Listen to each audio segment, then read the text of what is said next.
अस्सलामुअलैकुम। Chapter number 13 का एक most important question 13.1 short question, और ये किसका है? प्रोबेबिलिटी का। मैंने अभी पिछली वीडियो में आपको एक्सप्लेन किया था कि प्रोबेबिलिटी का ये जो फार्मूला है इसका मतलब क्या होता है, वो आप ज़रूर देखिएगा। अब सवाल ये कहता है कि अरशद के पास एक डाइस है। डाइस वही है जैसे लूडो का दाना होता है, थोड़ा बड़ा कर लें, उसके ऊपर जाहिर है 1 2 3 लिखा होता है ना लूडो के दाने पे। वो कहता है उस पर 1 2 नहीं है, LMNOPU है। तो कहता है क्या प्रोबेबिलिटी होगी कि जब आप डाइस को फेंकेंगे तो उस पर कॉन्सोनेंट आए। कॉन्सोनेंट उन इंग्लिश के अल्फाज को कहते हैं जो AEIOU के अलावा होते हैं, जिनको वावल्स कहते थे हम। वो भी मैं लिख देता हूं। देखिए सवाल हल कैसे करना है, बड़ा आसान है।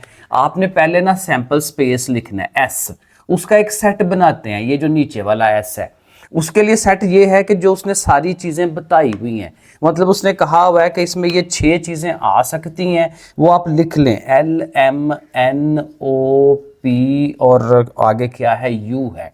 तो ये 6 चीज़ें उसने दी हुई हैं, वो आपने एक सेट बना लेना है। अब ये है NS कि इसमें तादाद कितनी है। अब तादाद जाहिर है वो हम गिन लेंगे, वो 6 चीज़ें हैं, तो आप लिखेंगे कि NS जो है इसका 6 है। इतनी चीज़ का पता चल गया।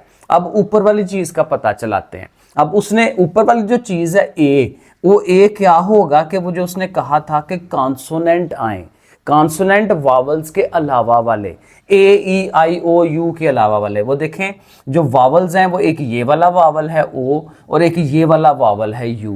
AEIOU ये बचपन से पढ़ते आ रहे हैं हम। अब उसके अलावा जो चीज़ें हैं ये और ये चारों चीज़ें जो हैं ये क्या है? हमारी जो कॉन्सोनेंट है, जो हमारा इवेंट है, जो उसने बताया है, इसी की प्रोबेबिलिटी मालूम करनी है। हमने लिख लेना है LMN और साथ P। अब जाहिर है इसका हमें NA चाहिए कि इसकी तादाद कितनी है। तो तादाद जो है वो हम उसके नीचे लिखेंगे, वो जाहिर है 4 है, इनको गिन लेंगे। अब फार्मूले के लिए जो चीज़ें चाहिए थी वो हमें मिल गई। अब ये दोनों चीज़ें फार्मूले में लगा दें।